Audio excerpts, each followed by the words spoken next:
क्षेत्रवासी गाव अंबरजी येथे आत्मोन्नती विश्वशांती अखिल भारतीय स्वानंद सद्गुरू सेवा भजन प्रेमी मंडळ या मंडळातर्फे एकनाथ षष्ठी निमित्त हा एक दिवसीय अखंड हरिनाम सोहळा साजरा होत आहे आणि या सोहळ्यामध्ये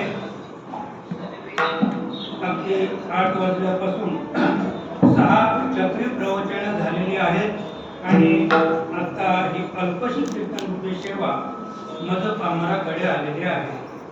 आपल्या सेवेसाठी घेतलेला अभंग शांतीचे सागर नाथ महाराज यांचा 4 चरणाचा आणि संतांची लक्षणे सांगणारा सुंदर असा अभंग आहे. प्रस्तुत अभंगातून नाथराया सांगतात, धन्य ते संत भक्त भागवत, धन्य ते संत भक्त भागवत, हृदयी अनंत नित्य ज्यांच्या, धन्य त्यांची भक्ती, धन्य त्यांचे ज्ञान, चित्ती समाधान सर्व काळ, धन्य ते वैराग्य, धन्य उपासना, धन्य ते वैराग्य, धन्य उपासना, ज्याची वासना पांडुरंगी, धन्य त्याची भक्ती, धन्य त्याचे ज्ञान, धन्य त्याची भक्ती, धन्य त्याचे ज्ञान, चित्त समाधान सर्व काळ, एका जनार्दनी धन्यतेची संत, एका जनार्दनी धन्यतेची संत, नित्य ज्याचे अर्थ नारायणी, धन्य त्याची भक्ती, धन्य त्याचे ज्ञान, धन्य त्याची भक्ती, धन्य त्याचे ज्ञान, चित्त समाधान सर्व काळ, पांडुरंग रूप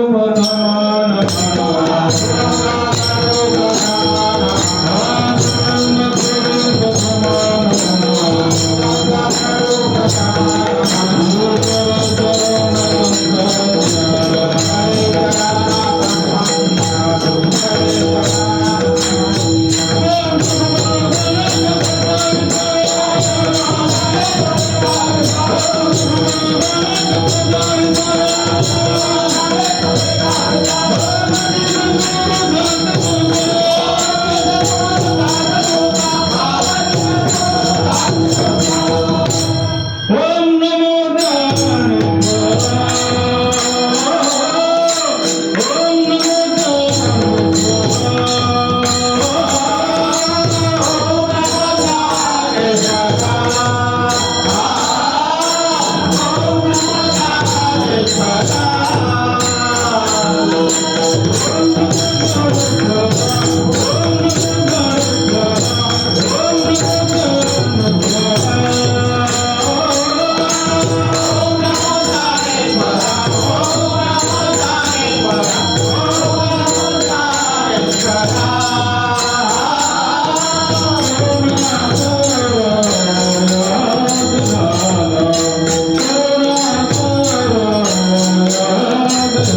करूया कीर्तन राम जनी जनार्दन ऐसे देखे आणि आपण प्रत्येक कीर्तनात हे कडवे गातो, त्याची माहिती देतो, तरी सुद्धा आपण अद्याप तिथपर्यंत पोहोचलेलो नाही. आणि आजचा जो अभंग आहे तो सुद्धा याच कडव्याच्या संदर्भात आहे.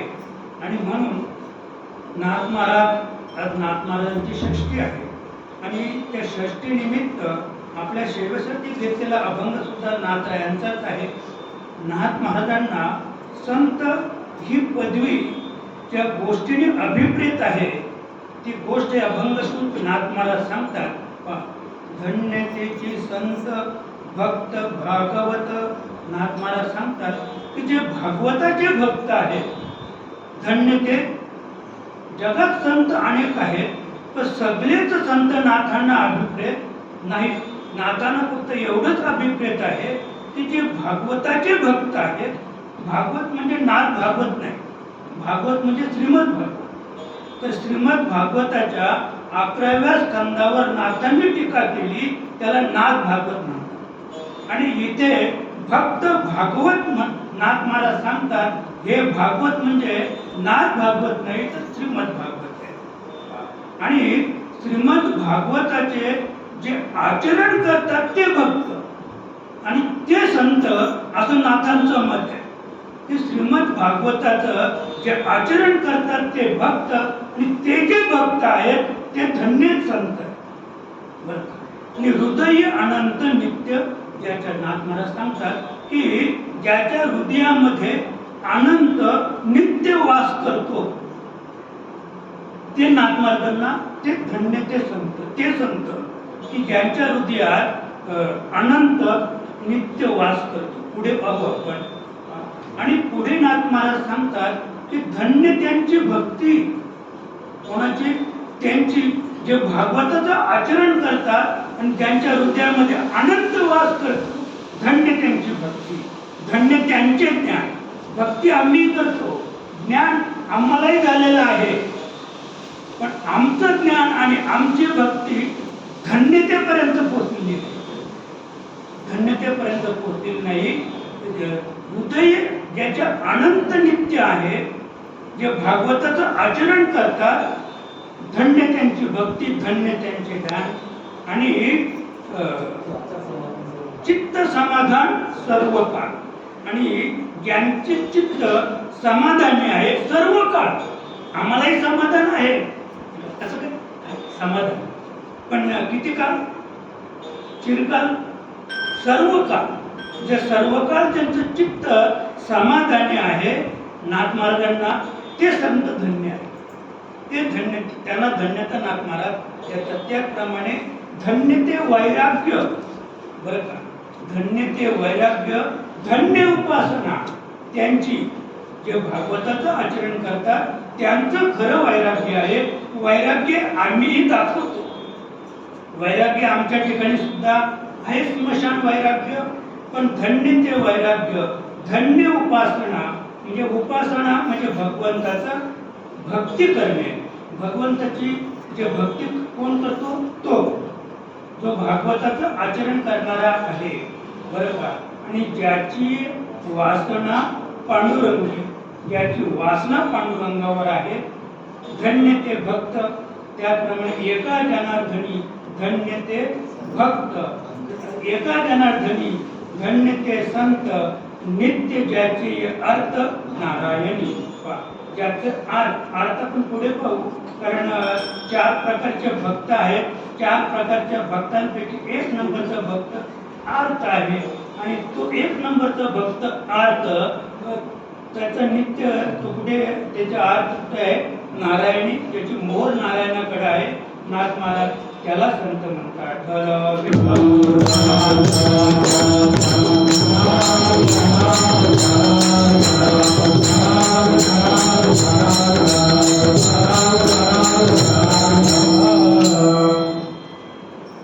आपण नाथषष्ठी उद्या आहे, नाथषष्ठी उद्या आहे. आता आजच्या दिवशी रविवार आल्यामुळं जेणेकरून आपल्याला त्याचा लाभ कसा आनंदाने लाभ कसा घेता येईल, रजा टाकून येणं म्हणजे थोडं जरा बुद्धीचा जरा विचार वेगळाच असतो. आणि म्हणून आपल्याकडं गव्हर्नमेंट सर्वंट जास्त आहे. मला वाटतंय आज नाथषष्ठी पैठणला सुद्धा आजच आहे. नाथषष्ठी पैठणला सुद्धा आजच साजरी होऊन राहिलेली आहे. आणि म्हणून आपल्याला कल्पना सुचली की आपण आजच साजरी करूया. दत्त जयंती आम्ही जेव्हा साजरी करतो त्याच्या आदल्या दिवशी गाणगापूरला असतो. आम्ही पौर्णिमेला दत्त जयंती साजरी करतो, त्यांची 14व्या दिवशी असते, आदल्या दिवशी असते. आज फक्त 1:30 वाजेपर्यंत पंचमी आहे. 1:30 वाजल्यानंतर षष्ठी लागते. म्हणजे षष्ठी आजच, आता लगेच सुरू होणार आहे षष्ठी. आणि मग षष्ठीचं जे कार्य तिथे आहे ते आजच षष्ठीला होईल. तिथलं जे मंडळ आहे ते पंचांगाप्रमाणे चालत नाही, पंचांगाप्रमाणे ते चालत नाही. दत्त जयंती पंचांगात ज्या दिवशी आहे त्या दिवशी गाणगापूरला दत्त जयंती नसते, त्याच्या आदल्या दिवशी असते.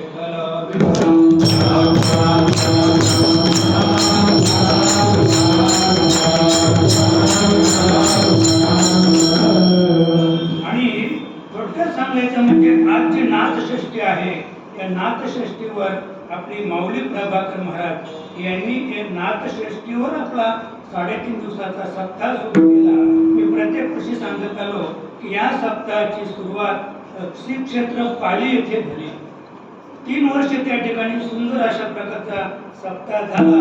पण नंतर मग सगळे कार्यकर्ते उतरले. हा म्हणतो याचं कीर्तन लावा, तो म्हणतो त्याचं कीर्तन लावा. बाबांना हे कधीच अभिप्रेत नव्हतं याचं लावा आणि त्याचं लावा. बाबा ज्याचं कीर्तन लावतील त्याचंच कीर्तन होत होतं. तुम्ही सांगितलं कीर्तन लावलं तर तो येतच नव्हता. ज्याचं बाबा सांगत होतं त्याचंच कीर्तन व्हायचं. अशी ती अनादी काळाची प्रथा होती म्हणजे थोडक्यात. आणि त्याच्यामुळं मग बाबांनी ठरवलं की आता आपला नारळ इथून उचलायचा. 3 वर्षानंतर तो नारळ उचलला. कारण परमार्थात फार मोठी गडबड होती महाराज. 12 वर्ष परमार्थ योग्य रीतीने योग्य मार्गाने चालत नाही. आणि म्हणून आम्ही तो नारळ तिथे पाली येथे उचलला.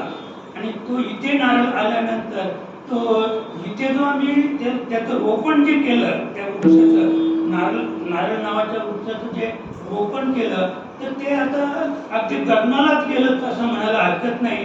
कारण त्याला उठून सुद्धा नेण्यासारखं नाही आणि उपसणं तर जगेल असं सुद्धा नाही. ते आहे ना, ते काय म्हणतात त्याला, कल्पवृक्ष.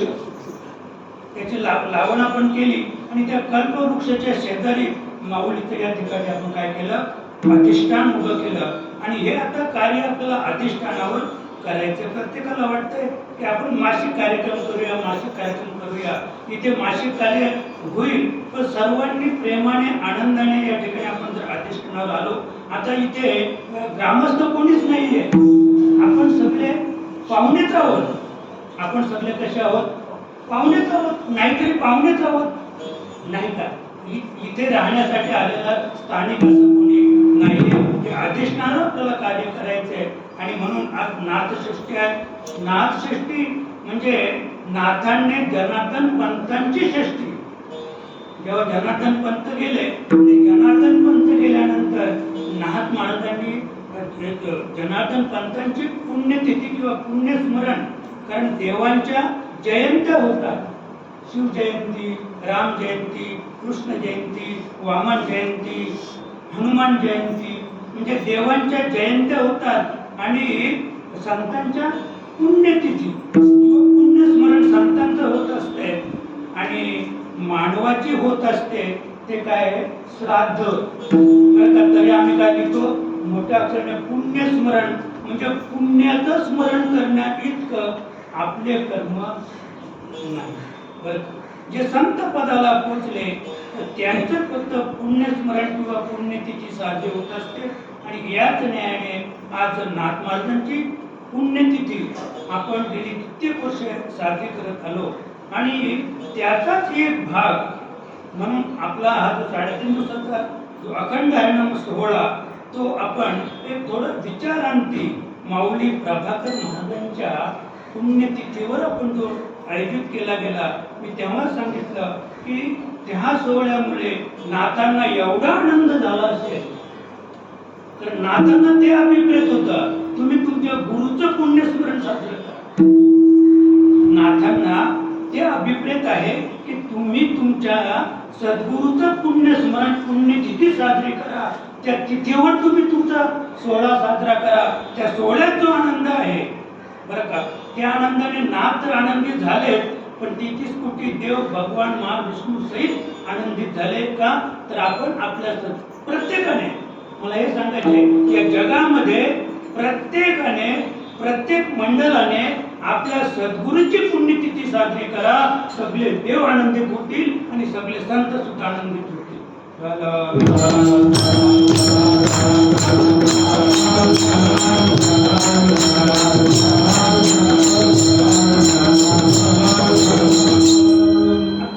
आपल्याला पहिल्यांदा संत म्हणजे काय पाहायचं?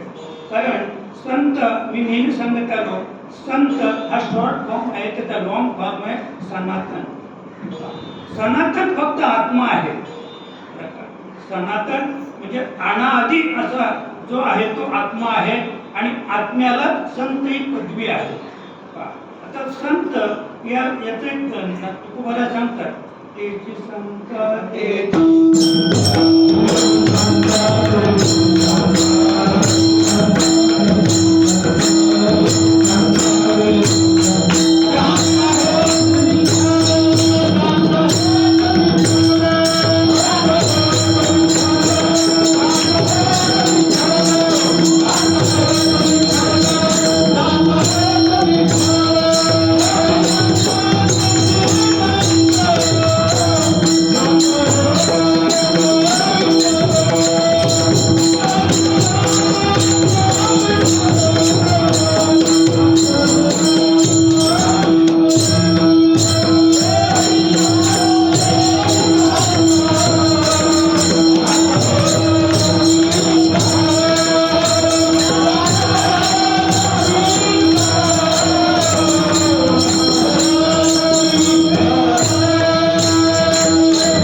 ज्यांचा हेत विठ्ठली, विठ्ठल नाही विठ्ठली, ज्यांचा हेत विठ्ठली.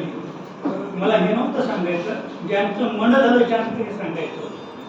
तेची संत, तेची संत, ज्यांचे मन झाले शांत, तेची संत, तेची संत पूर्ण करीती मनोरथ. म्हणजे संतांची अनेक प्रकारची माहिती आपल्याला सांगता येईल. पण आपण आणखी जर खोल विचार केला तर संत का जन्माला आले, संत का अवतरित झाले, त्याचं महत्त्वाचं कारण भगवंताने भगवान महाविष्णूने एकूण 10 अवतार घेतले. पण काही अवतारामध्ये त्याने काय केलं? रणबंधन केलं. धर्माच्या रक्षणासाठी त्यांना रणबंधन करावं लागलं. अनेक जीवांचा नाश करावा लागला. अनेक जीवांचा नाश करावा लागला. आणि अनादिकालापासून म्हणजे अगदी कृत, त्रेता, द्वापार आणि कलीपर्यंत आता सुद्धा इराण, इराक विरुद्ध ते इस्रायल, ते अमेरिका, तर मला ते अभिप्रेत नाही. आता ते दिवस राहिले नाहीत, मागचे दिवस राहिले नाहीत. रणकंदन करायचे. अरे जीवाने जीवाला मारणं म्हणजे धर्म आहे का? त्याला धर्म म्हणता येणार नाही. आणि म्हणून संतांच्या विभूती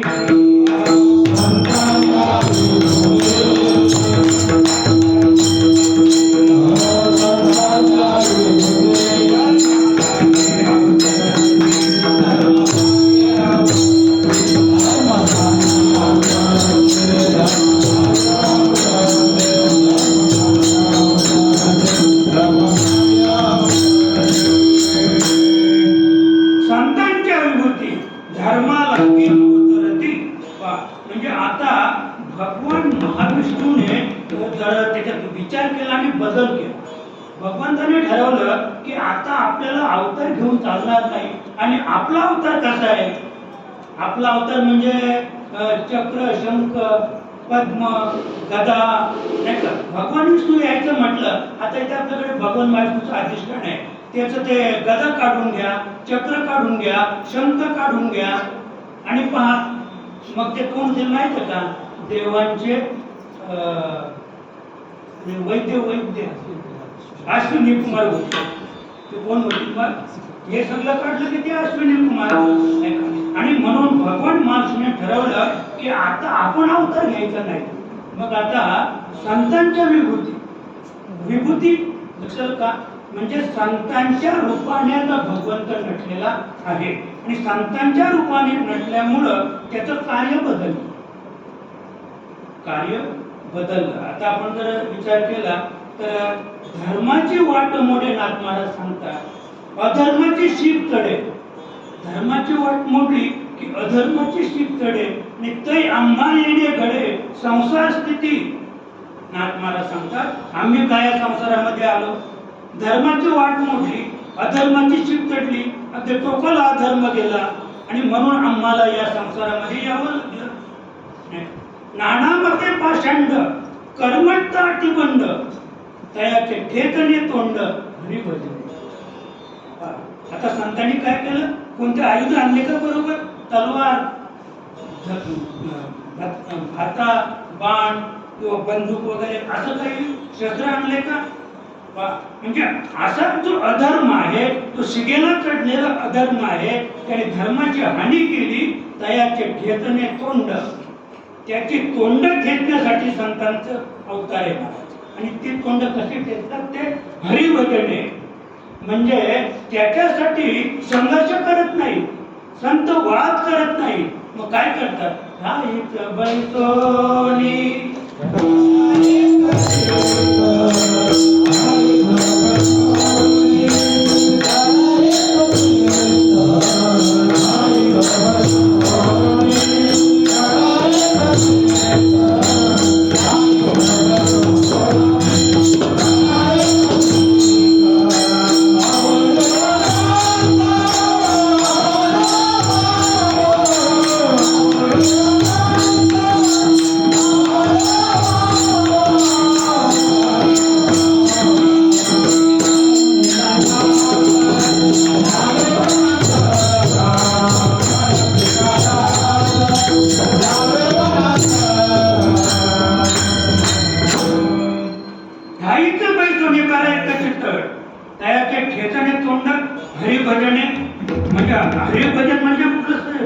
शस्त्र नाही किती घेऊन जायचं त्या ठिकाणी, अधर्माच्या ठिकाणी असं काही नाहीये. तर ठाईच बैसोनी करायचं चित्त. मागे आपण पाहिलं असेल ते सायक्लॉप नावाचा एक यान पडणार होता. त्यावेळेला सर्व संत मंडळी आळंदीला जमली आणि तिथे 14 दिवस त्याने ठाईच बैसोनी उपोषण केलं. आणि उपोषण केल्यामुळं जे अरिष्ट आपल्या देशावर आलं होतं ते सायक्लॉप नावाचं यान समुद्रात पाडलं नाही, पडलं. लक्षात का? आता आमच्या त्या दिवशी नरेश आम्ही बसलो होतो, तर शुक मुनींनी राजा परीक्षितीला सांगितलं पृथ्वीपासून सूर्याचं अंतर एवढं आहे, सूर्यापासून चंद्राचं अंतर एवढं आहे, चंद्रापासून शुक्र अमुक अंतरावर आहे, पुन्हा गुरु आणि गुरुचा आकार किती मोठा आहे, हे सगळं गणित शुक मुनीने राजा परीक्षितीला सांगितलं. आणि त्याचाच अभ्यास करून, त्याच श्रीमद भगवद्गीतेचा अभ्यास करून शास्त्रज्ञांनी आपली मतं मांडली आणि आपल्या मताप्रमाणे त्याचा अंतर त्यांनी लिहून ठेवलं. नरेश बोललो की शुक मुनींच्या मुखातून समजा निघालं की 100 योजने सूर्य पृथ्वीपासून आहे, कदाचित तो 150 योजने असेल, तो 100 योजनेवर टाकला. त्याचा अंतर कदाचित जास्त असेल, पण शुक मुनी म्हटले की पृथ्वीपासून सूर्य 100 योजने अंतरावर आहे, त्याला खाली यावं लागलं. कारण संतांचं वाक्य खोटं होणार नाही म्हणून त्याला खाली यावं लागलं. लक्षात का? म्हणजे असे जे संत आहेत त्या संतांचा आपण जर विचार केला आणि ते संत धर्मासाठी या ठिकाणी अवतरित झालेलं आहे. एक छोटंसं म्हणजे एका मिनिटात उदाहरण सांगतो. एक गाय मिली होती, गाय, आणि त्या ठिकाणी तो बादशाह, दिल्लीचा बादशाह त्या ठिकाणी आला, अकबर बादशाह, आणि त्याने नामदेव महाराजांना सांगितलं की तुम्ही खरे संत असाल तर गाय जिवंत करा. मला फक्त एवढंच सांगायचंय, धर्म वाचवला संतांनी. धर्म कोणी वाचवला? संतांनी. जर ती गाय जिवंत झाली नाही तुम्हाला फाशी दिलं जाईल. नामदेव महाराज त्या ठिकाणी आले, भगवंताच्या ते ध्यानाला बसले. नामदेव महाराज काहीच बसले, बसले, देवाचं ध्यान केलं. देवा, अरे धर्म वाचवायचा असेल, धर्म वाचवायचा असेल तर गाय जिवंत झाली पाहिजे. गाय जिवंत झाली, उठली आणि चालायला लागली. बादशाह नामदेव महाराजांना शरण आला. मला एवढं सांगायचंय, धर्म छाटला जाणार होता, तो धर्म वाढीस लागला. उलट त्या बादशाने त्या धर्मावर काय केलं? अमृताचं पाणी शिंपलं. वाढू द्या, तुमचा धर्म वाढू द्या. आणि ज्या धर्माने जर गाय मेलेली गाय जिवंत होत असेल तर आणखी वेगळा धर्म काय? मला एवढंच सांगायचंय. नाथांवर सुद्धा प्रसंग आला का तुम्ही खरोखर संत असाल तर दगडाचा नंदी गवत त्याला गवत खायला लावा. दगडाच्या नंदीला गवत खायला लावा. इथे जिवंत नंदी गवत खात नाही. जिवंत नंदी म्हणजे 70 रुपये किलोचे तांदूळ खातो. आजचा नंदी, आता आमच्याच गावात किती नंदी आहे, पण नंदी सगळे तांदूळ खातात, गवत खायला कोणी असं तयार नाहीये. पण दगडाचा नंदी फक्त नाथांनी ती मोठी जुडी घेतली, अशी पुढे केली. पुढे केल्याबरोबर लोहचुंबक लोखंडाला तसा खेचून घेतो. मला वाटतं 2-4 फुटावरती होती ती गवताची गुंडी, तर त्या दगडाच्या नंदीने अशी खेचून घेतली आणि घसा घसा खाल्ली. हो, किती गवत खाल्लं मलाही सांगता येणार नाही. एक काळ असा होता की गणपती दूध पित होता. काय सांगता येत नाही, काय होईल ते सांगता येत नाही. गणपती दूध पित होता. त्या माझं वाशिमला कीर्तन होतं, तर मला वाटतं त्यावेळेला 10 रुपये लिटर दूध होतं, तर 40 रुपये लिटरने ते तेव्हा संपलं. 40 रुपये लिटरने. मी सहज त्यावेळेला बोललो, अरे नंदी बाबा, आवर एकच दिवस पी, रोज तू दूध पिलास तर आमची लहान लहान बालकं जगणार नाही. ज्या दुधावर आमची बालकं जगतात ती जगणार नाहीत. त्या बालकांचा विचार कर, एकच दिवस पी. दुसऱ्या दिवसापासून त्यांनी दूध प्यायचं सोडून दिलं, कारण तो लहान नव्हताच. दूध लहानाने प्यावं, पण आता म्हातारी दूध प्यायला लागली.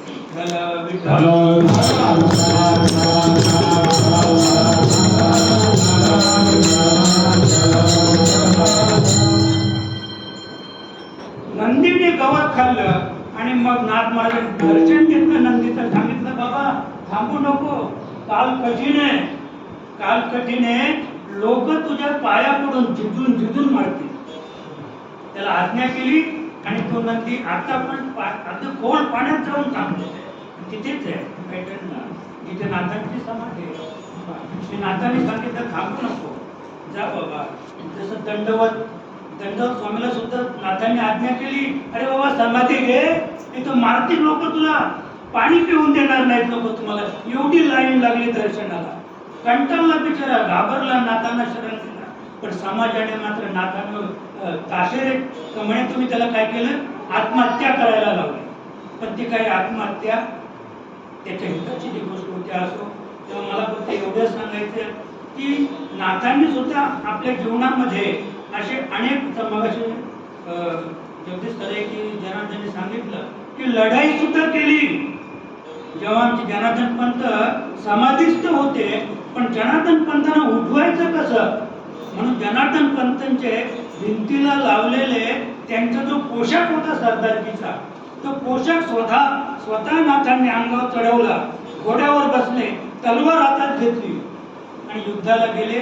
युद्धामध्ये ते विजयी झाले आणि दुसऱ्या दिवशी विजयोत्सव साजरा केला. ते विजयोत्सवामध्ये कोणाला आमंत्रित करण्यात आलं, जनार्दन सांगताना त्यांना माहीत सुद्धा नव्हतं युद्ध झालं कुठं, विजय मिळाला असं.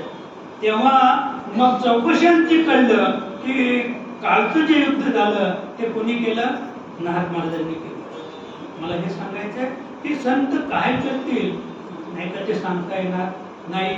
आणि म्हणून भक्ताचा विचार केला तर एक छोटंसं दृष्टांत सांगतो आपल्या लक्षात येईल. एक आपल्या तुमच्या आमच्यासारखा समाधिस्थ पृथ्वी तलावर म्हणजे भगवंताची भक्ती करणारा भक्त होता. आणि तो भक्त इतका श्रेष्ठ होता की त्याच्या सेवेसाठी भगवान महाविष्णूने एक विष्णुदूत पाठवला होता. 40 वर्ष त्याची आराधना चालली होती माझ्या जंगलामध्ये. 40 वर्ष तो रात्रभर ध्यानाला बसायचा, सकाळी बरोबर 8 वाजता उठायचा आणि तोपर्यंत हा विष्णुदूत तिथे हजर असायचा. ते उठले की त्यांची आंघोळीची व्यवस्था, त्यांना दुधाची व्यवस्था, काय खाण्यापिण्याची व्यवस्था, जे असेल ते सगळं तो विष्णुदूत करायचा. आणि विष्णुदूत म्हटलं आणायचं काहीच नाही, फक्त रिद्धी आमंत्रण करायचे, हे द्या ते द्या, सगळं मिळत होतं. 40 वर्ष सेवा चालली होती. त्याच्यानंतर एक दुसरा, त्याच्याच बाजूला एक दुसरा भक्त म्हणजे काही अंतरावर दुसरा एक भक्त तिथे निर्माण झाला. त्याला 2 वर्ष झाली. त्याची मग 8 वाजेपर्यंत याची सेवा झाली की 10 वाजता तिकडे जायचा, त्याची सेवा करायचा. दोन्हीकडे सेवा चालली होती. एक दिवशी भगवान महाविष्णू आणि विष्णुदूत एकत्र बसले होते. तेव्हा सद्दूत म्हटल्या, काय भक्त तुम्ही, काय सेवा आहे, फार सुंदर सेवा चाललेली, कोणाची, तुमची. तेव्हा भगवान महाविष्णू म्हटले, अरे बाबा तुला पाहायचंय का सेवा कशी चालली ती पाहिजे का, तर मग असं कर, तू आज तू जो 40 वर्ष सेवा करतो ना त्याच्याकडे 10 वाजता जायचं आणि 10 वाजता जिथे जातो तिथे 12 वाजता जायचं. बरोबर तर विष्णुदूत तिथे 10 वाजता पोहोचला. हा 8 वाजता उठला आणि उद्विग्न झाला, अजून येत नाही, अजून येत नाही. काय आहे की नाही, काही वेळेचं काही भान वगैरे येते, सगळं काही झालं. म्हणजे तुम्ही इतके लेट का झाले, केव्हापासून वाट पाहतो, 8 वाजता उठलोय मी. म्हणजे काय सांगायचं, दर्शन घेतो, काय सांगायचं. भगवान महाविष्णूने ती सुई घेतली होती आणि सुईच्या त्या होळातून हत्ती काढायला घेतला होता बाहेर. म्हणजे इकडचा हत्ती पलीकडे काढायचा होता, त्या सुईच्या म्हणजे त्या होळातून काढायचा होता. आणि ती गमत मी तिथे पाहत होतो आणि म्हणून मी 2 तास लेट आलो. काय करतोय, 40 वर्ष जरी त्याची सेवा केली तो काय म्हणतो, काय मुर्गे म्हणे, एवढी अक्कल नाही, सुईच्या टोकातून हत्ती जाईल का. ठीक आहे, तिथून ते निघाले आणि ते 2 वर्षाची ज्याची सेवा होती तिथे गेले. काय तो पण तसाच वैतागलेला होता. म्हणे 10 वाजता येता, 12 वाजता आला, असं तसं हे ते. हो म्हणे, काय सांगायचं. भगवान महाविष्णूने त्या सुईच्या टोकातून हत्ती पलीकडे काढायचा होता आणि ते त्यांचे प्रयत्न चालू होते आणि मी तिथे थांबलो होतो ते पाहण्यासाठी तो प्रयोग. हो म्हणे, हत्तीच काय, त्याला एवढा आनंद झाला, हत्तीच काय, ही पृथ्वी सुद्धा तो त्या सुईच्या टोकातून बाहेर काढेल. एवढंच काय म्हणे, त्यांना एवढंच काय, पण हे समुद्री ना 75% पाणी ना, जे मुंगीच्या मुखातून बाहेर काढण्याची ताकद भगवान महाविष्णू. कोण म्हणाला, गेले 2 वर्ष सेवा चालली होती की पृथ्वी सुद्धा त्या निधीतून तो बाहेर काढेल आणि हे समुद्राचं पाणी ना एका क्षणात त्या मुंगीच्या मुखातून बाहेर काढील एवढी ताकद भगवान महाविष्णूमध्ये. दर्शन घेतले, निघून गेले. सांगितलं काय नाही म्हणे, तुला वाटलं 40 वर्षी त्याची सेवा आहे. तो काय म्हटला, काय नाही असं होईल का तरी, कसं हाती जाईल ते तू नाका म्हणतो हातीच काय, तो पृथ्वी सुद्धा आणि पृथ्वीच काय म्हणजे त्याला भक्त म्हणतात. आणि असा जो भक्त आहे त्या भक्ताचं वर्णन नाथ महाराज धन्य तेथे संत भक्त भगवंत, धन्य तेथे संत भक्त भगवंत,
धन्य तेथे संत भागवताचं आचरण करणारे जे भक्त आहेत त्यांना संत. तर भागवताचं आचरण म्हटलं आता आपण पाहतो भागवताचार्य, भागवताचार्य म्हणजे ज्याचं भागवत थोडंफार पाठ आहे किंवा जो भागवतावर प्रवचन किंवा व्याख्यान देऊ शकतो तर भागवताचार्य. नाही का रामायणाचार्य, जो रामायणावर काही बोलू शकतो. पण मूळ त्याचा अर्थ रामायणाचार्य म्हणजे रामायणाचं आचरण करणार, आचरण करून सांगायचंय ते. आता रामायणाचं आचरण पहिलं राम कसा होता, लक्ष्मण, सीता, भरत, शत्रुघ्न हे सर्वांचा विचार केला तर त्याच्याप्रमाणे जो आचरण करतो त्याला रामायण सांगण्याचा अधिकार आणि श्रीमद भागवत सांगण्याचा अधिकार त्याला. काल इतका सुंदर एक विषय गेला श्रीमद भागवतामध्ये, रुद्रासूर नावाचा राक्षस. आणि मी नेहमी सांगत आलो की मानव भगवंताची काहीच भक्ती करत नाही. मानव हा अतिशय स्वार्थी. जेवढी भक्ती राक्षसाने केली देवांची तेवढी अद्याप मानवाला जमलेली नाही. आणि राक्षसांनी ज्यांची भक्ती केली ती तिघांचीच, विष्णू भगवान विष्णूची बरं का, म्हणजे भगवान महाविष्णूची नाही बरं का, भगवान विष्णू, भगवान शंकर आणि भगवान ब्रह्म तिघांचीच ते भक्ती करतात. आणि हे तिघे जे आहेत ना हे मायेपासून निर्माण झालेले आहेत. हे तिघे कोणाचे, हे यांचा अधिष्ठाता कोण आहे, आदी महामाया. त्या मायेपासून ही तिघांची निर्मिती आहे. या तिघांपैकी कोणाचीही भक्ती करा ते लगेच प्रसन्न होतात. रुद्रासूर नावाचा एक महान राक्षस होता. त्याचा भाऊ होता त्रिशिरा. त्या त्रिशिराचं तिन्ही शिरं उडवली इंद्राने आणि त्याचा बदला घेण्यासाठी, मला हे सांगायचंय, बदला घेण्यासाठी त्याने हत्यारने उपसलं. त्याच्याकडे ते परीघ नावाचं हत्यार होतं, पण ते माझ्या भावाला मारला, अतिशय क्रोध झाला, हत्यार खाली ठेवलं, वनात गेले. वनात गेले, हजारो वर्ष तपश्चर्या केली आणि तपश्चर्या केल्यानंतर ब्रह्मदेव प्रसन्न झाले. वर मागा, विजयी वर मागितला, मला विजयी वर. तथास्तु, लगेच ब्रह्मदेवाने त्यांना वर दिला. मग ते आले. हिरण्यकश्यपूने तेच केलं, हिरण्याक्षने तेच केलं, सगळ्यांनी तेच केलं. बरं का? परशुरामाने सुद्धा ते केलं. परशुराम जरी भगवान महाविष्णूचा अवतार होता, पण सहस्र अर्जुनाला मारण्यासाठी कधी तपश्चर्या केली.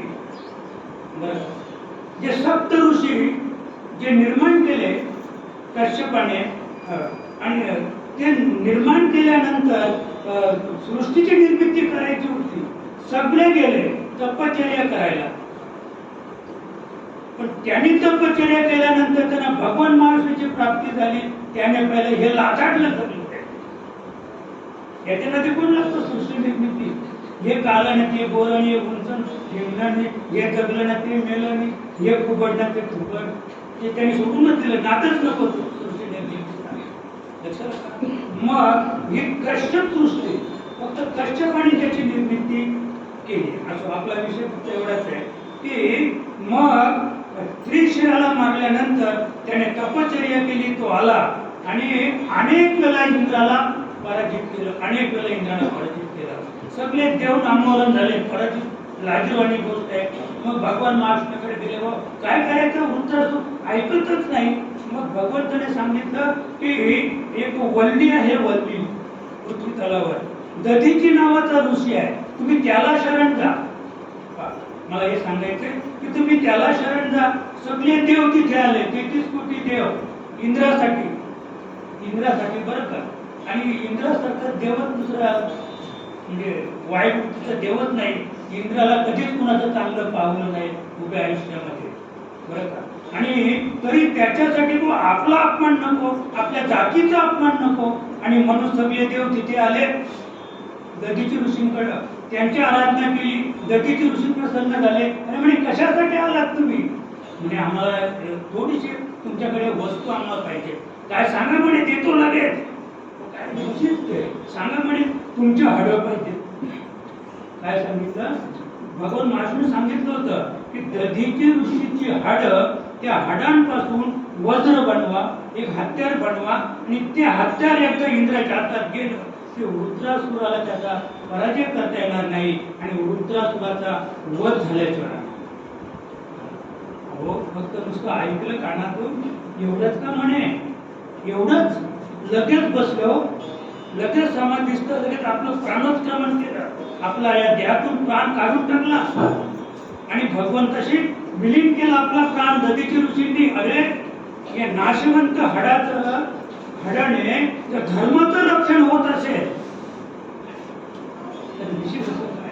लगेच या देहातून प्राण काढला, भगवंताशी विलीन केला आणि नाशवंत हाडांपासून वज्र बनवलं, ते इंद्राला दिलं. आणि इंद्राला दिल्यानंतर इंद्र त्याचं युद्ध करायला आला. आणि हे त्यालाही माहित होतं. कोणाला? रुद्रासुराला माहित झालं की दधीची मुलींच्या हाडांपासून आता एक हत्यार शस्त्र बनवलेलं आहे, आता मला विजय मिळवता येणार नाही आणि माझा वध झाल्याशिवाय राहणार नाही. एक हात तोडला रुद्रासुराचा, एक हात तोडला, नंतर दुसराही तोडला. दोन्ही हात तोडल्यानंतर रुद्रासुर इंद्राच्या समोर आला आणि 33 कोटी देवांचा राजा इंद्र त्याला उपदेश करायला लागला. हे नाशवंत म्हणून रुद्राला बांधा. हा उपदेश, इतका सुंदर उपदेश कालच्या वाचनामध्ये आम्हाला गेला की रुद्रासूर इंद्राला उपदेश करतो. अरे कशासाठी भांडता? कशासाठी युद्ध करता? कशासाठी हे चाललंय सगळं? अरे हे सगळं नाशवंत आहे, हे सगळं खोटं आहे, हे सगळं जागीच राहणार आहे. या देहाचं काय? मला घाई झाले म्हणे आता. मला विश्वरूपात विलीन व्हायचंय, लवकर मार लवकर मार.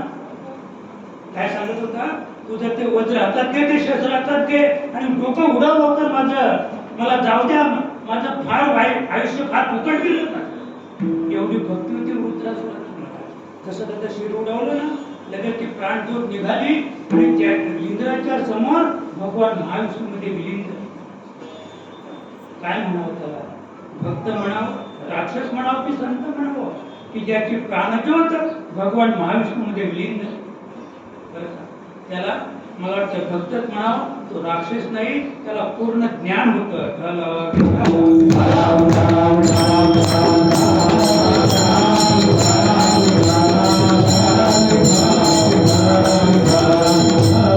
आणि म्हणून नाथ महाराज धन्यता धन्य त्याची संत भक्त भागवत, ते जे भगवताचं आचरण करतात, हा भागवताचाच वेचा सांगितला.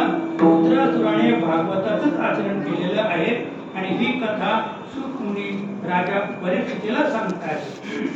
आणि म्हणून जे भक्त भागवताचं आचरण करतात, नाथ महाराज त्यांना संत म्हणतात. आणि ते जे संत आहेत, संत ते आहेत की हृदयी अनंत नित्याच्या. अभंग फार सुंदर आहे, पण कधी कधी विसर पडतो. आता वय झालं सत्याच्या पुढं, त्याच्यामुळे विसर पडायला लागला. बरं का, नाथांना धन्यता द्यावी तेवढी गरजेचं या अभंगामध्ये. म्हणजे अभंग जो आहे ना, पहिली ओळ आहे, सगळे 12 अक्षर आहेत. पहिल्या ओळीत चारही कडव्यामध्ये पहिल्या ओळीत सगळी 12 अक्षर आहेत आणि दुसऱ्या ओळीमध्ये 10 अक्षर आहेत. मी म्हणतो व्याकरणात कुठे शिकले देवता, एवढं क्लिअर व्याकरण. तुम्ही आता कविता पहा, इतर वाङ्मय पहा, तशीच अक्षरं असतील असं नाही, अक्षरं कमी जास्त असतात. बरं का, पण नाथांचं वाङ्मय आपण पाहिलं, जवळजवळ सगळेच अभंग असे आहेत की पहिल्या याच्यामध्ये जे अक्षर आहेत ती चारही कडव्यात तशी तेवढीच, आणि दुसऱ्यात सुद्धा पहिल्यामध्ये 12 आहेत आणि पाठीमागच्यामध्ये 10 अक्षर आहेत, जशीच्या तशी आहेत. बरं, हृदयी अनंत नित्याच्या. नाथ महाराज सांगतात की ज्याच्या हृदयामध्ये रात्र दिवस नित्य सतत अनंत आहे. आता आपण एक कल्पना करूया की मग याच्यात देव नाही का, आणि देव नसेल तर पडला नाही, शरीर पडेल, हे कलेवर आहे, हे जड आहे, हे पडल्याशिवाय राहणार नाही. पण याला चालवणारा अनंत नाही, एवढी गोष्ट लक्षात ठेवायची. या देहाला चालवणारा अनंत नाहीये, तर याला चालवणारा कोण आहे? आत्मा आहे. चालवणारा आत्मा आहे. प्रत्येक ध्यान आत्मा आहे. मी नेहमी सांगतो की आत्म्याला आकार आहे. कशामुळं? जडाची संगती केल्यामुळं त्याला आकार आलेला आहे. नदी आता वास्तविक पाण्याला आकार नाही, पण ती वाकडी जेव्हा ती नागमोडी वळणाने येते त्यावेळेला आपला कसं वाटतं? काही नदी वाकडी आली ती फिरत वास्तविक ती पाण्याला आकार, वाकड्यापणा पाण्याला आहे का? नाही. आता ऊस आहे, कांडी वाकडी असेल कदाचित, पण त्याचा रस आहे, तो रसाची गोडी वाकडी आहे का? नाही. तसं आपण जर खरोखर विचार केला आपल्या जीवनाचा, तर आत्म्याने या देहाची संगती केल्यामुळं त्याला सुद्धा हीनता प्राप्त झालेली आहे. उगीच म्हणजे या देहाचे जे गुणधर्म आहेत, ते जडाचे जे गुणधर्म आहेत, ते गुणधर्म त्याने आपल्या अंगावर घेतलेले. आणि आपण नेहमी पाहतो पूर्वीच्या बैलगाड्या होत्या, त्या बैलगाडीमध्ये आपला पाळलेला कुत्रा असायचा, तो बैलगाडीच्या खाली चालायचा पण वर पाहायचा. म्हणजे त्याला असं वाटायचं की बैलगाडीत मी ओढतो, तसं म्हणजे याची संगती केल्यामुळं, जडाची आत्म्याने संगती केल्यामुळं सगळे याचे गुणधर्म स्वतःवर त्याने लादून घेतले आणि स्वतःच म्हणायला लागला मी जगणार नाही, मला कॅन्सर झाला. कॅन्सर कुणाला झाला? आत्म्याला कॅन्सर झाला आणि आत्मा आता जगणार नाही. हे का तो बोलायला लागला? इतका खाली का आला? चुकीची संगती केली म्हणून. चुकीची संगती केली म्हणून. एक दुसरी गोष्ट, योग्य संस्कार घडले नाहीत म्हणून. योग्य संस्कार या देहावर घडले तर जीव हा आत्म्याकडे उन्नत दशेला जाईल. म्हणजे मला हे सांगायचंय की हे शरीर जरी जड आहे, याला खरं म्हणजे चालवणारा आत्मा नाहीये, जीवात्मा आहे, याला चालवणारा जीवात्मा आहे. आणि तो जीवात्मा जेव्हा आत्म्याचे गुणधर्म परिधान करेल, मनुष्य श्रेष्ठ काय? मनुष्याचा श्रेष्ठ तो म्हणून आहे की या त्यात नांदणारा जीवात्मा आहे त्याने आत्म्याचे गुणधर्म परिधान करायचे. मग आत्मा कसा आहे? आत्मा निर्गुण आहे, आत्मा निराकार आहे, आत्मा अजन्म आहे, आत्मा अगुण आहे. त्याचे गुणधर्म जीवात्म्याने परिधान करायचे म्हणजे जीव सुटला, म्हणजे जीव सुटला. पण तसं न होता आत्मा त्याचे गुणधर्म आपल्या अंगावर घेतो आणि तो दुःख, आत्मा दुःख भोगतो असं. आणि म्हणून आत्म्याला सांगतात की हृदय अनंत नित्य ज्याच्या तो संत. आत्मा तर प्रत्येक देहामध्ये आहे, प्रत्येक मनुष्याचा उन्नत आत्मा आहे, पण त्याची संगती चुकीची झालेली आहे. आणि म्हणून अनंत जो आहे तो विश्वात नटलेला जो भगवंत आहे त्याला अनंत, अनंत म्हणजे त्याचा अंतच नाही, त्याला सांगताच येणार नाही.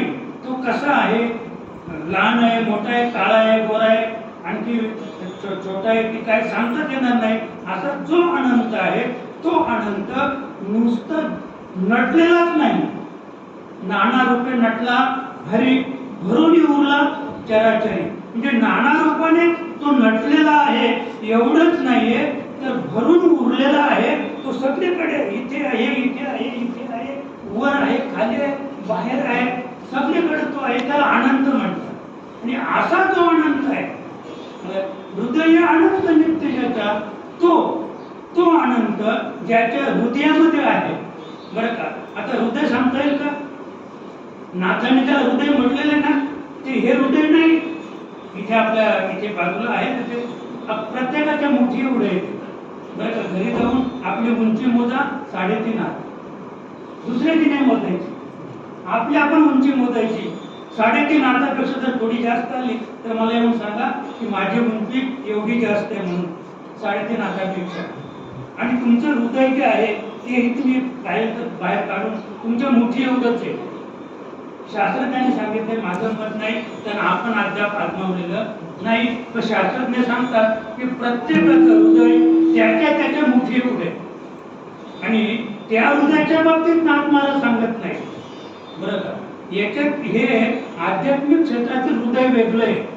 आध्यात्मिक क्षेत्रातील जे हृदय आहे ते वेगळं आहे आणि त्या हृदयामध्ये अनंत नित्य वास करतो. बरं का, अनंत ज्याला आपण म्हणतो तो म्हणजे असा जो भगवान आहे निर्गुण निराकार, तो त्या हृदयामध्ये ज्याच्या वास करतो त्याला नाथमाला संत म्हणतो. आणि असे जे संत आहेत त्या संतांसाठी नाथमाला दुसऱ्या चरणात धन्य त्याची भक्ती, धन्य त्याचे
त्यांना नाथ महाराज धन्यता देतात.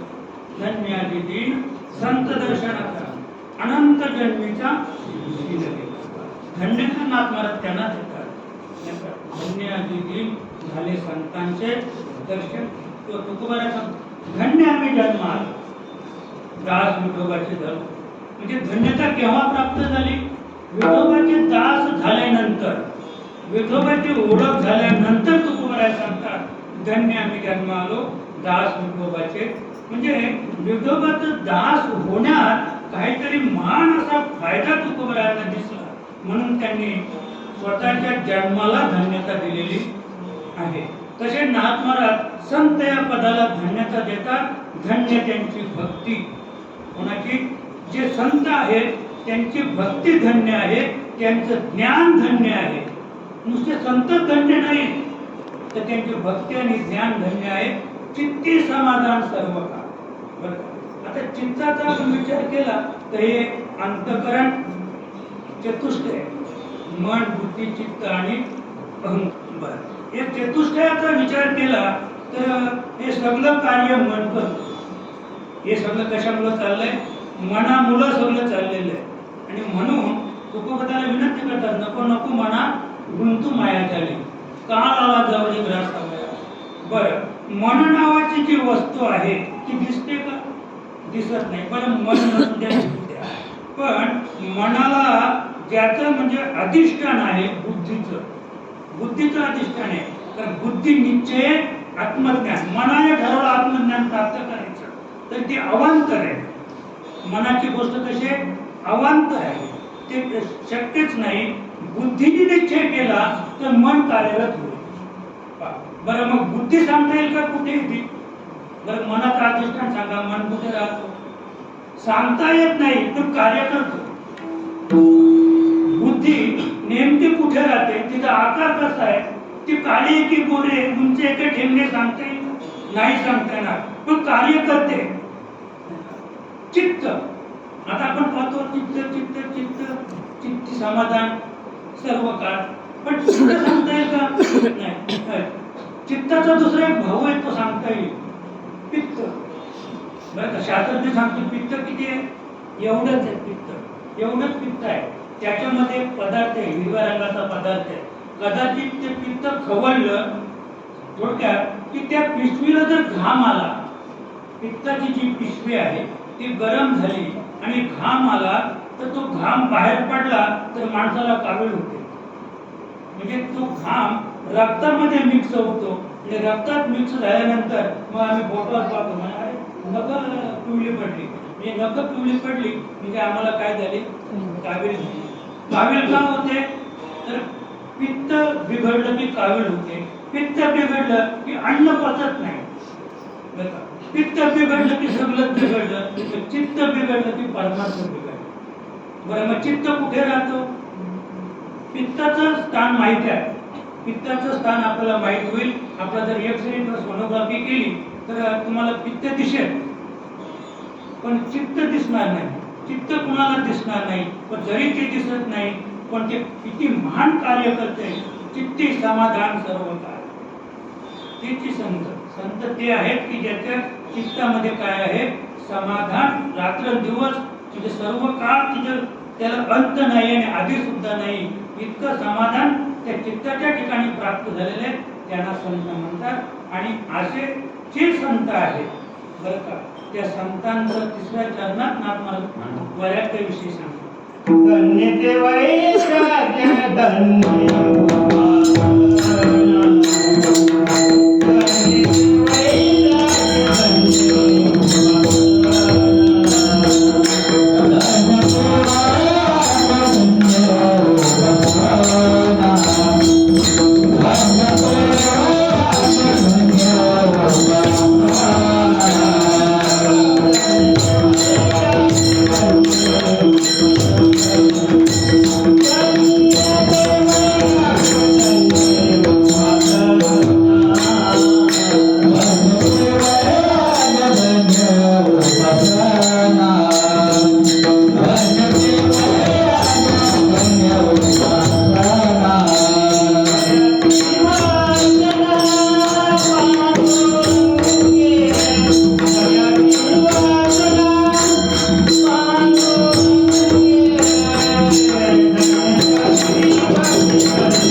धन्य ते वैराग्य, धन्य ती उपासना, आणि त्यांची जी उपासना आहे, जी भक्ती, ती सुद्धा धन्य कुणाची? संतांची. बरं, मग महान संत म्हणजे नाथ महाराज होऊन गेले. थोडक्यात सांगायचं झालं तर मी कथा नाही सांगणार, पण त्या ब्राह्मणाला गरज होती म्हणून तो ते ब्राह्मण त्यांच्याकडे आले. आणि नाथ महाराज सुद्धा ब्राह्मणच होते, नाही का? पण सकाळी पूजेचा वेळ होता, पूजा करत असताना ते ब्राह्मण म्हातारे बाबा चांबड्याच्या चपलासहित देवाऱ्यात गेले. चांबड्याच्या चपलासहित देवाऱ्यात गेले, आणि देवाऱ्यात गेल्यानंतर नाथ महाराजांनी पाहिलं तर अरे बाबा आले, पण चप्पल चांबड्याची पायाचे कसे तुटले? ते ठेवलं, ते पूजा ठेवली. संत त्यांना म्हणतात, संत त्यांना म्हणतात, महत्वाचा पाहुणा आला तरी पूजा सोडून कोणी बाहेर येणार नाही. आपण बरं, समजा सत्यनारायणची पूजा चालू आहे आणि आपली माऊली आली, तर जो पूजेला बसला तो उठून गेला पाहिजे. आधी ब्राह्मणाला सांगितलं का, थांबा जरा, पूजा थांबा जरा, मला दर्शन घेतलं का? नाथांची ती अवस्था झाली. अवचिती देव भो, तो देव कोणाला? ज्याची रोज पूजा करतो नाथ महाराज, तो देव कोणीच नाही नाथांच्या पुढे. कारण सगळे उपासनाला पूजा साहित्य कोण पुरीत होता? देवाचा बाप. तो देव आहे ना, ज्याची पूजा नाथ करत होते ना, त्याचा बाप ते साहित्य आणून देत होता, श्रीखंड्या. लक्षात? आणि फक्त तो अतिथी देवभाव तसेच उठले. आता तो तांब्याची चप्पल, पहिल्यांदा चप्पल काढली, आधी पायातून चप्पल काढली, स्वतःच्या मस्तकाला लावली, धन्य देवा तुम्ही धन्य. कशाला का? वैराग्य. ती चप्पलाची, चपलीच्या जे पाया पडले, ती चप्पल येऊन देवाऱ्यात ठेवली. त्या ब्राह्मणाची चप्पल काय केली? देवाऱ्यात ठेवून ठेवली, त्याच्यावर फुलं वाहिली, त्याला त्या चपलीला गंध लावलं, आधी चपलीची पूजा केली आणि मग ब्राह्मणाची पूजा. काय वाटलं असेल ब्राह्मणाला? काय वाटलं असेल? काहीच वाटलं नाही, कारण त्याला जे साध्य करायचं होते ते साध्य झालं नाही. अतिथी देवो भव, अतिथी विमुख जाता कामा नये. दुपारचे 12 वाजले होते, जेवणाचं ताट वाढलं. मला फक्त नाथांचं वैराग्य सांगायचं, याची नुसती चल याला गरज होती. ते स्टँडर्ड चौकरीने सांगितलं होतं की तुम्ही नाथांना राग आणून दाखवा, तुम्हाला आम्ही 200 रुपये देऊ. त्याच्या मुलीचं लग्न होतं, पैशाची गरज होती. चौकडीने सांगितलं तुम्ही नाथांना राग आणा आणि लगेच 200 रुपये घेऊन जा. जेवायला बसले, तो जेवण चालू झालं, गिरगाई वाढते, पण याला अन्न कुठं गोड लागतं? कारण याला गरज होती नाथांना रोज आणायची होती. तसेच उठले आणि आपल्या पत्नीच्या पाठीवर ते ब्राह्मण बुवा उडी मारून बसले, गिरजेच्या पाठीवर. मला वैराग्य सांगायचे, नाथाने वर पाहिलं, गिरजे सांभाळ बरं का, पाठशील बाळाला. काय दृष्टी असेल हो? म्हणजे त्या म्हाताऱ्याला सुद्धा ज्याने बाळ म्हणावं, मला दृष्टी सांगायची, नाथांची दृष्टी. म्हणजे नाथांना, नाथांच्या डोळ्याने तो म्हातारा दिसला का? तो म्हातारा दिसला नाही, तर तो बाळ. गिरजे सांभाळ बरं, पाठशील बाळाला. पण गिरजा पण काही सामान्य नव्हती, ती नाथांची धर्मपत्नी होती. आमच्याही धर्मपत्नी आहेत, पण नवरा मेल्यावर नवऱ्याला ने कधी पाणी दिलं, ने कधी खायला घातलं, ने कुठल्याच प्रकारची सेवा नाही केली. नवरा मेला आणि कीर्तनकार सांगतो, आमच्या आमच्याची धर्मपत्नी. बरं का? आमच्या आमच्याची ती धर्मपत्नीच होती गिरजाई. गिरजाई म्हणते, काही तुम्ही काळजी करू नका म्हणे, अशी बरीच बाळं मी आतापर्यंत पाठीवर सांभाळली, अशी बरीच सांभाळली. तसंच खाली उतरला, नाथांचे पाय धरले. मला फक्त वैराग्य सांगायचे, नाथांचे पाय धरले. नाथ महाराज स्वतः सांगतात, बरं का, मी आपली दारा टेके वे बिचारा, क्रोधाशी तो धारा येऊन येते. संत त्याला म्हणतात, आपली दारा, दारा म्हणजे पत्नी. जरी टेके व्यभिचारा, आपली पत्नी जरी व्यभिचार करत असेल आणि आपण आपल्या डोळ्याने जरी तिला पाहिली, जरी तुम्हाला तरी राग नाही आला, तर त्याला संत म्हणावं असे नाथ महाराज सांगतात.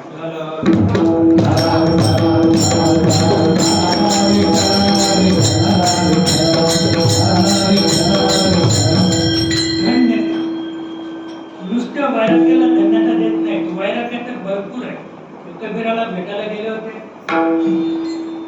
काशीवरून काशीला गेले होते.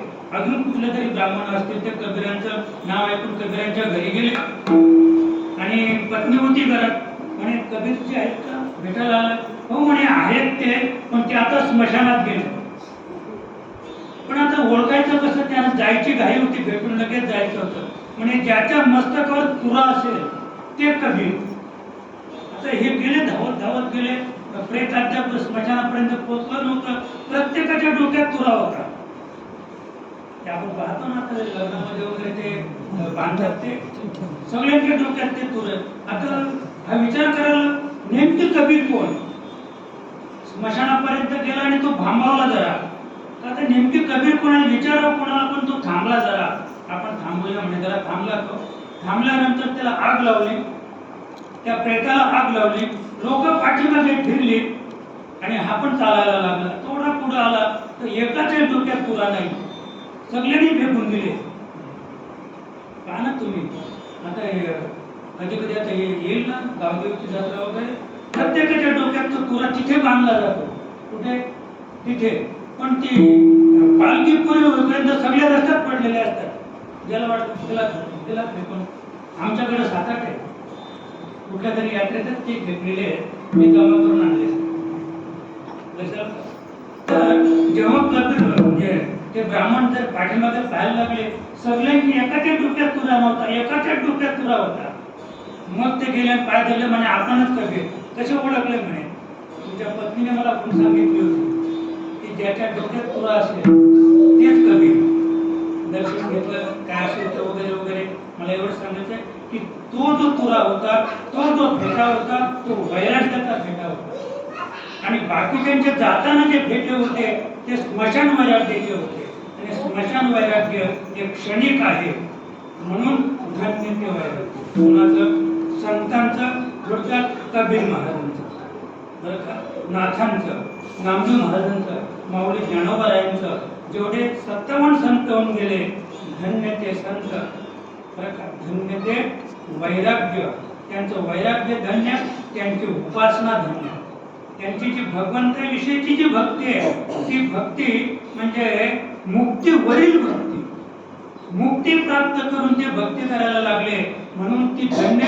त्या उपासनेला, त्या भक्तीला नाथ महाराज धन्यता देतात. धन्य उपासना. आणि ज्याची वासना पांडुरंगी. तर वासनेचा विचार केला तर प्रत्येक मन सांगतो वासना मारली पाहिजे, वासना मारली पाहिजे. वासना मारायची नाही. आपण अगदी सांगत आलो, माया मारायची नाही. माया मारण्याचा प्रयत्न करू नका. माया आहे म्हणून जग आहे. माया आहे म्हणून ही हवा संचार करते, बरं का. म्हणजे मायेला मारण्याचा प्रयत्न करू नका. मायेला मारण्याचा प्रयत्न केला तर तुम्हाला ती मातीत घालील आणि तुमच्यावरती, तुमच्या डोक्यावरती बसेल माया. म्हणून वासना मारण्याचा प्रयत्न करू नका. नाथ महाराज सांगतात, वासने के बाई, तिला बाई म्हटलं नाथांनी, होई हरिरूप. माझी इच्छा आहे, हे वासने तू हरिरूप हो. आपलं काय करायचंय? ही जी वासना आहे, जयाची वासना पांडुरंगी. नाथ महाराज त्यांना संत म्हणतात की ज्यांची वासना पांडुरंगाच्या ठिकाणी लीन झालेली आहे. आपली वासना तशी नाही. आपली वासना प्रपंचात, बायकांच्यात, मुलाच्यात, घरात, दारात, आमच्या आंब्यात. आमची वासना रात्रंदिवस आंब्याचाच विचार. पण जेव्हा तुम्ही मंडळी येता ना, मला एवढा आनंद होतो, कामाचा आनंद नाही मला. या निमित्त मंडळी येते, तुमचं दर्शन आज सुद्धा धन्य अशी झाले. संतांचे दर्शन झाली. पापा तापा तुटी दैन्य गेले उठा उठी. याच्यापेक्षा वेगळं काय? बरं का, थोडी मंडळी आहे पण एवढा आनंद आहे की आम्ही भाग्याचे की तुम्हा संतांचं दर्शन माझं पामाला होत आहे. याच्यापेक्षा वेगळं भाग्य वेगळं. जेव्हा तुम्ही मंडळी येते ना काही काम करायला, तर मंडळीकडे पाहिलं मला कामाचं तर आठवणच नाही काय करायचं ते, पण आल्यानंतर तोच आनंद, मला ते काम जाऊ द्या पण तोच आनंद की तुमची आमच्या संत भेटी नाही का, याच्यापेक्षा वेगळं काही नाहीये बरं का. नाथ महाराज सांगतात, एका जनार्दनी करी संत सेवा परब्रह्म ठेवा प्राप्त हो. एका जनार्दनी करी संत सेवा आणि परब्रह्म ठेवा प्राप्त होत. आपोआप आपल्याला परब्रह्म सेवा प्राप्त. तर भाविक हे संत कृपाळू उदार बरं का, ते जन्म मरणाचा फेरा म्हणजे उतरती पार भव नदीचा. भाविक हे संत कृपाळू उदार उतरती पार भव नदीचा. या भव नदीतून आपल्याला पार नेणारे कोण असतील तर संत बरं का. आणि त्या संतांना आपण एकदा शरण गेलो तर नेमकं आपलं काय होईल, धावत चालती मागे मागे आणि सुख दुःख साहे अंगे बरं का. तर सकाळी एकदम सुंदर प्रश्न उपस्थित केला होता की चोखा मेल्याची ढोरं ओढली, सदैव कसं या मांस विकू लागे वगैरे वगैरे बरं का. पण सुख दुःख साहे अंगे, आपल्याला होणारं सुख किंवा दुःख ते सहन करणारे संत आहेत, ते सहन करणारे संत आहेत. आणि संत सगळं काही करू शकतात, फक्त विश्वास तो करी स्वामीवरी सत्ता सकळ भोगिता होय त्याशी. आणि अशा भगवंताची एक वेळ आपण भजन करूया.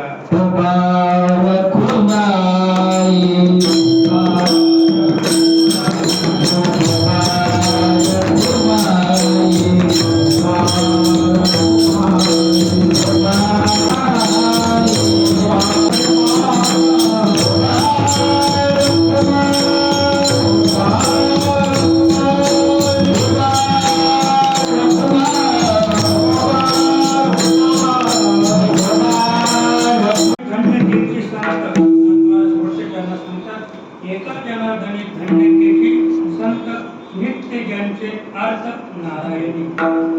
अर्थ म्हणजे दुःखी पीडित म्हणजे एकदम अर्थ आवाज बरं का. नाथ महाराज सांगतात की नित्य ज्यांचे अर्थ नारायणी. आणि नारायण म्हणजे नार म्हणजे पाणी आणि आयन म्हणजे वास. पाण्यात वास करतो तो नारायण बरं का. मग नारायण कुठे राहतो, क्षीरसमुद्रात. क्षीरसमुद्रात राहतो तो नारायण. आणि त्याचा दुसरा अर्थ असा आहे की नार म्हणजे सततम कीर्तनतम, म्हणजे आकाशम पतितम तोयम, म्हणजे आकाशातून एकदा ते पाण्याची धार आली ते समुद्र म्हणजे पृथ्वीला मिळेपर्यंत ती मध्ये कुठे सुटत नाही. अखंड धार. नार म्हणजे अखंडता, जिथे अखंड वास आहे त्याला नारायण म्हणतात बरं. आणि असा तो नारायण आहे अर्थतेने जिज्ञासू अर्थाते आणि ज्ञानी चार प्रकारचे भक्त आहेत. त्याचा पहिला भक्त आहे अर्थ तो आरतीची निव्याचे, म्हणजे त्याला काहीतरी दुःख झालेलं आहे आणि दुःखाने तो भगवंताचं भजन करतो. पण हा तो नाही, नाथांना तो अभिप्रेत नाही आहे. तर दुःखाने जो भगवंताचं भजन करतो, अतिशय आक्रोश करून जो भजन करतो, त्याच आक्रोशाने जे नारायणाला स्मरतात ते संत नाथांना अभिप्रेत आहे. जे आक्रोश आपण आता आपलं कोणी म्हणतो किती आक्रोश, त्याच्या आक्रोशाने ज्या दुःखाने आम्ही गेलेल्या व्यक्तीसाठी जो आक्रोश करतो, तेवढ्या आक्रोशाने जे नारायणाचं भजन करतात त्यांना नाथ महाराज संत म्हणतात. खरं तर धन्यतेचे संत, ते संत धन्य आहेत. म्हणून जे या संता गेले शरण जन्म मरण त्याच्या, त्या संतांना आपण शरण गेलो तर आपलं जन्म मरण कुठल्याशिवाय राहणार नाही. आणि म्हणून एकदा आपण माऊलीचं भजन करूया. ज्ञानेश्वर माऊली